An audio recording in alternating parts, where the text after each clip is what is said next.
Hello guys, Squirrel here.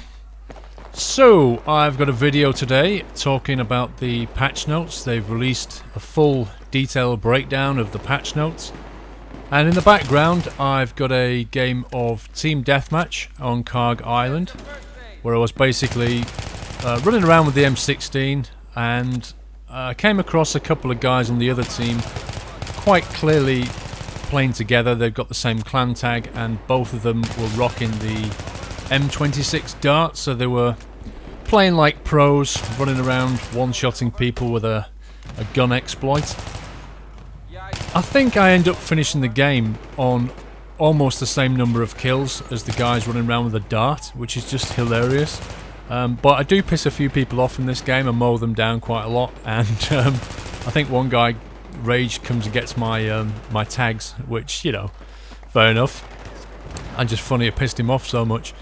But anyway, let's have a look at the patch notes. I'm not going to cover everything in the patch notes. A link is in the description to this video if you want to go and read through the whole thing. I'll just cover what I think is the most important stuff and give you some opinion, or my opinion, on what I think about that. Okay, so the patch itself will be out on June the 4th. That's this Monday, as I make this video, Monday, June the 4th, on PC, Xbox and PlayStation 3, except in Japan or Asia on PlayStation 3, they only get it on the 5th. I think this patch is going to be quite a big drop. I'm not sure of the size of it yet, but I imagine this has got not just a whole lot of fixes in. I imagine this has got close quarters enablement stuff, and probably premium enablement stuff, you know, the Battlefield 3 premium stuff. I imagine it's got all of that in it, so that when they activate premium, or if you buy close quarters, you've already got it built into the client. I imagine that's how they've done it, because otherwise it'd have to go through another expensive and lengthy certification process on console. So yeah, I expect this thing will be quite big. No idea how big, a couple of gigs maybe, who knows, we'll have to see. So, on the patch notes themselves, looking at the vehicles, they've tweaked the F-35's handling to be more close to the Su-35. That's an interesting one, actually. I mean, the F-35 obviously has got the hover mode, so if this can now fly as tightly as a Su-35, it's you kind of wonder what the benefit, pros and cons are. The hovering itself is fairly limited use, actually, on the F-35. It's a nice thing to have in the game, but if you go around hovering, you'll inevitably get shot down. If not by a helicopter or jet, then you probably get main gunned on a tank if you're low enough. So it's a nice thing, but ultimately the F-35 was suffering because in a dogfight it just didn't stand a chance. It was like turning a brick, you know, it was awful. So that's probably a good fix. They've got jet and helicopter ECM jammer fix. They're saying that it should now deflect missiles more reliably when it is active. Notice the word deflect missiles. Not entirely certain what that means. I wish they'd be really clear on this stuff. I'd like a detailed explanation of how they have programmed ECM and flares to work when somebody's locking on you, when somebody has a lock on you, and when there's an incoming missile which has already been locked. I'd like to know the relationship between ECM and flares, when you should use each, when they're ineffective, but they're obviously leaving that for us to go and do some testing. So after the patch drops, I think playtesting will be in order just to see what's been fixed and how it now works. They fixed an issue where vehicles wouldn't spawn on the spawn point if you left a deployable gadget. So you've probably seen this kind of thing. People go down and put gadgets like a beacon, or you know, literally where the helicopter's supposed to spawn, and then it can't spawn in. Real douchebag thing to do, but I've seen it done. And what they're saying now is when the vehicle spawns in, it will always be able to spawn in, and any gadgets that are in that spawn area will just be destroyed, which is how it should be. Absolutely, you know, there's no two questions about that. To be honest, anything they do in this game to stop trolls is fine by me. They've fixed AA missiles not doing damage on very high speed targets, so this was where, you know, you shot AA missiles against jets and It would hit them, but it wouldn't do any damage to them. Thankfully, they've fixed that. That's been a long time coming, as has a lot of this stuff, to be honest.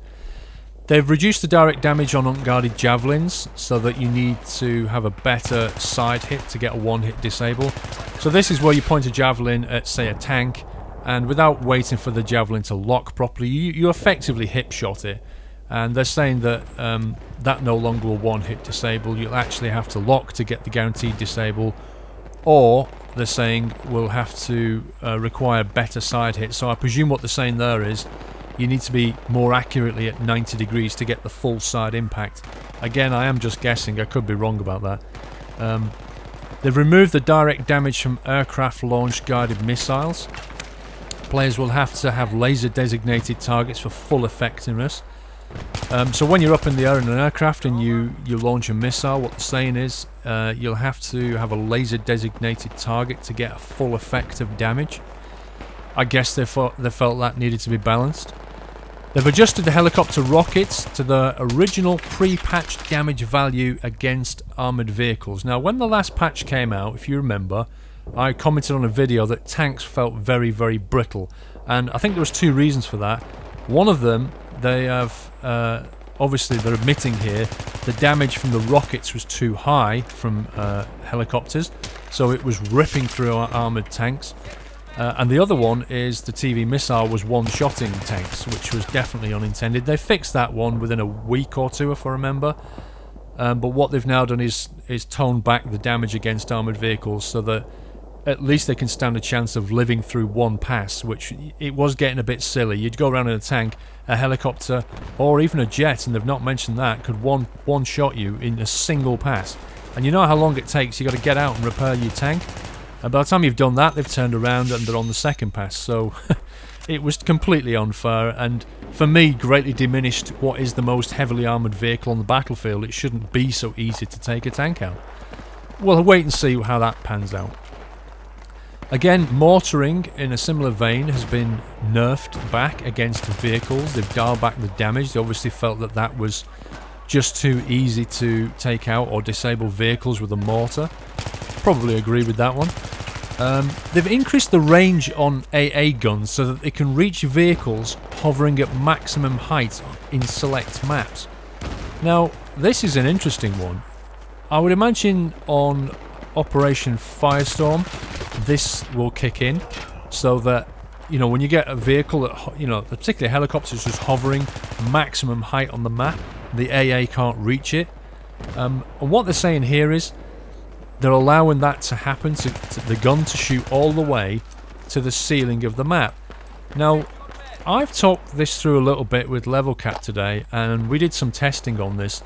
We're both a little bit concerned about this one because, and I'll leave it to Level Cap because he is going to make a video about it, a quick video, but we're concerned particularly on, say, Noshar Canals, where the AA gun on the carrier, you can actually hit pretty much anything on the map, including anything in the air over most of the flags. If they've increased the range, and hopefully that's not one of the select maps, but if they have increased the range on the AA gun, it will be able to take out everything on Noshar Canals, and that will be map breaking. Not only that, but at the moment the AA gun on the carrier, you can't destroy it. It's completely invulnerable to attack. You know, that it's a bit broken, to be honest, but we'll wait and see what they've done. We'll have to test the AA guns out to see what maps they've done this to and what the range is. I just hope they've done some testing and got this one right. They've fixed a bug where some vehicle unlocks were still enabled after a player left the vehicle. I guess they're referring to things like where if you had proximity sensors configured on your tank, and if you got into somebody's tank when you got out, it left the proximity on. So this is a known exploit stroke bug which people are using. They've obviously realised that that was never meant to happen because it just doesn't make any sense, and they've fixed it. So yes, good, well done. Moving on to soldier and gadgets now. Players will now spawn on radio beacon looking in the same direction the beacon is facing.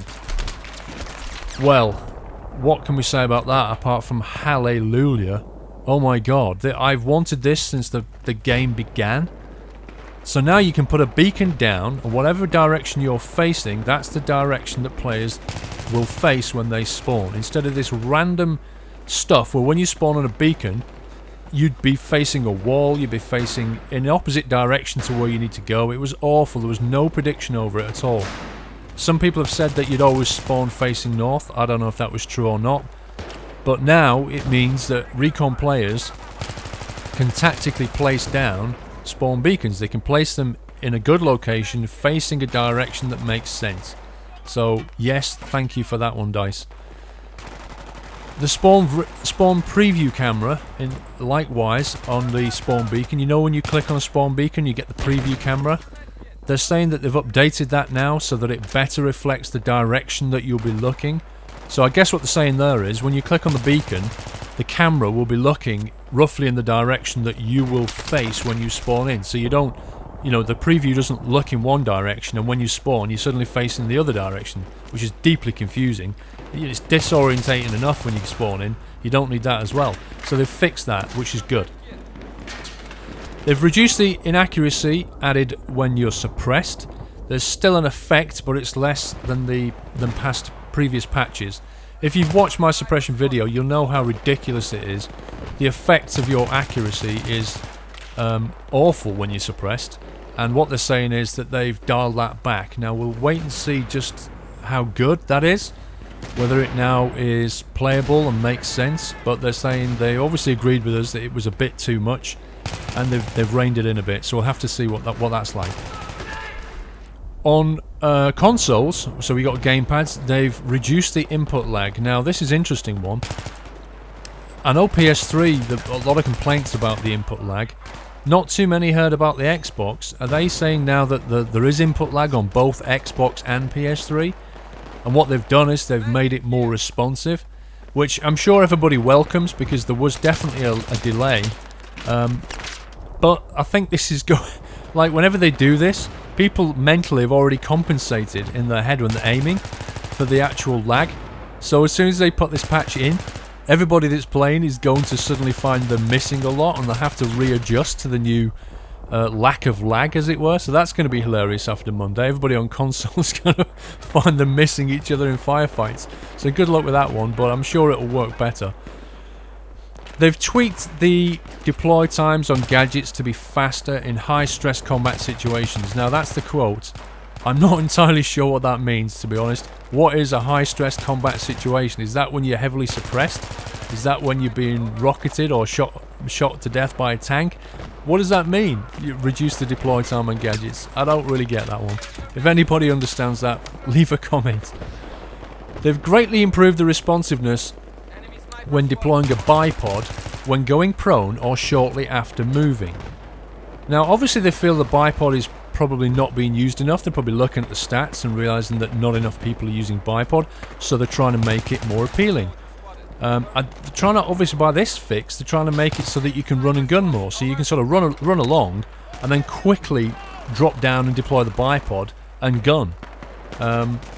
Okay, that sounds interesting. Wait and see what it's like, but the idea of support guys running and gunning with LNGs sounds a little bit odd, but the bipod probably does take a little bit too long to deploy. They already fixed it in the last patch. They made it more accurate to deploy. We'll wait and see what that's like, but that could be interesting. So on consoles only, they've increased the effectiveness of aim assist at close range. Apparently they found out that when they were testing close quarters that the aim assist wasn't good enough. So you can actually turn it off, I think. I mean, this only applies to console. There's no aim assist on PC. It doesn't make any sense. But apparently they've improved it at close range. Console guys, when this lands, do let me know what that's like, how that plays out, if it's a good fix or not.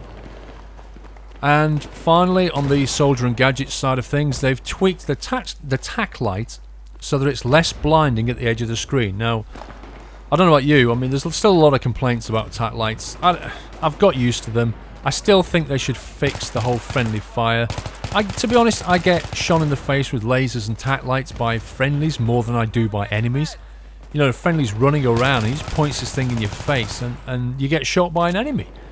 What the hell's the point of that? I guess there's nothing they can do, it's just the way it is, but yeah, they're basically saying that at the edge of the screen it won't be as blinding as before.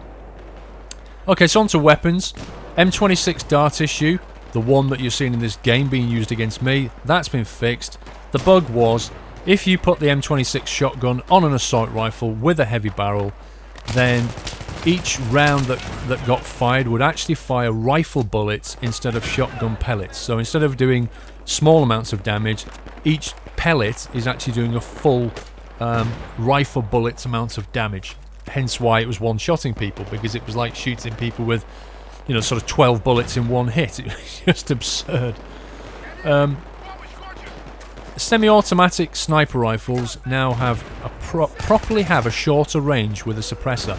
Obviously they're saying that with a suppressor, the range of the semi-automatic rifle was more than they anticipated, so they've dialed it back.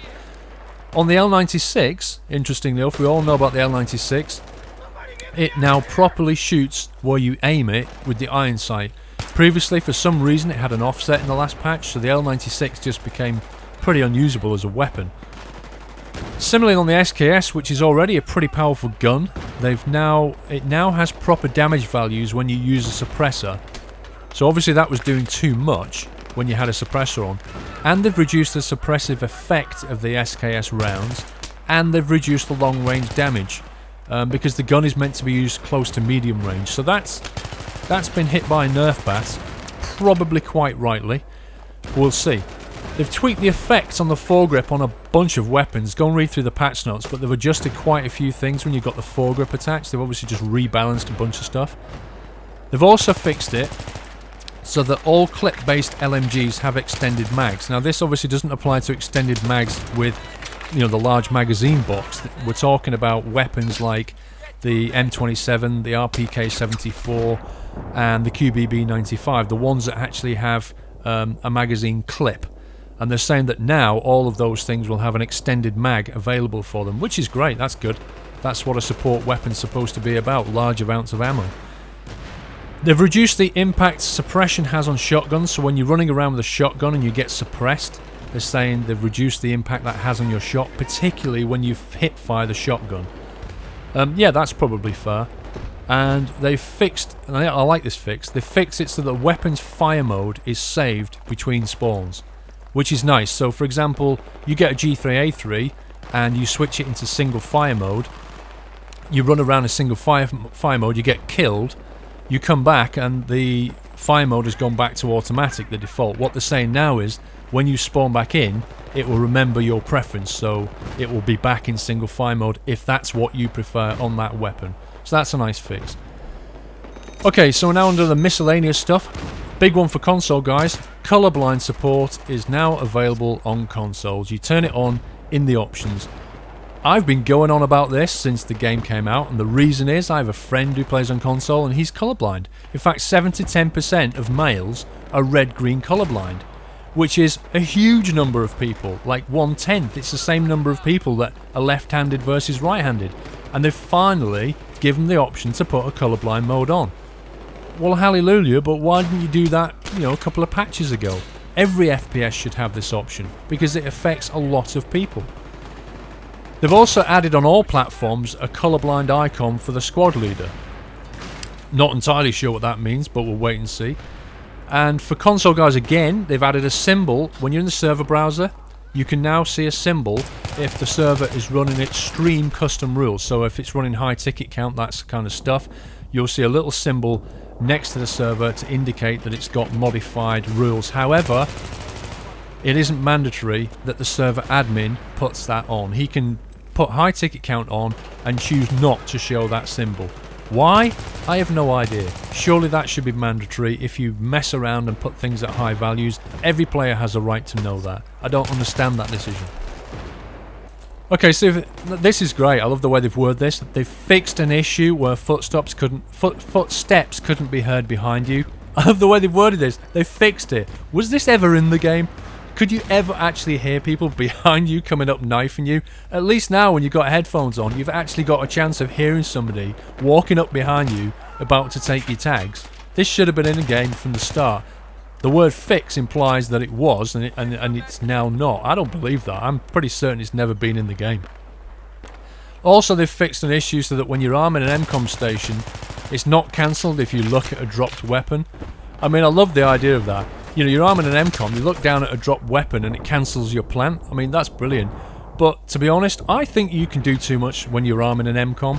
The fact that you can arm and you can reload as well, you're planting a bomb, you're planting a device, you should be focused on that. You shouldn't be able to mess around. You shouldn't be able to look around and point guns and shoot while, you know, with one hand you're busy arming a device. It doesn't make any sense. I don't think you should be able to do anything. I think you should be quite vulnerable when you're arming an MCOM, and your rest of your squad or team has to defend you. That's the way I think that should play, but hey ho. Okay, so we're getting towards the end now. They've added blinking capture point icons in 3D HUD and added blinking neutral icons in the objectives bar. That's interesting. So basically what they're saying is in the 3D HUD, the capture point icons will now blink.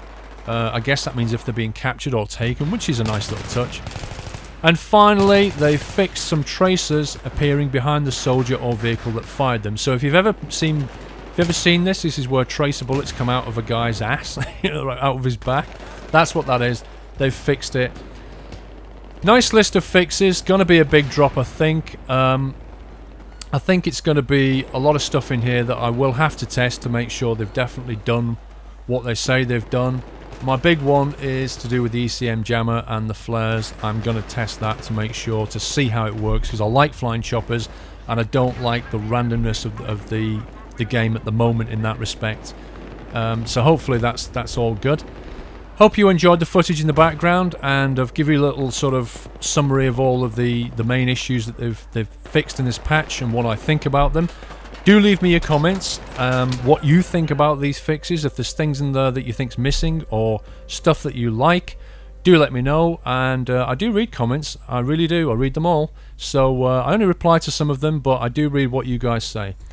That's all from me, guys. Take care. See you soon.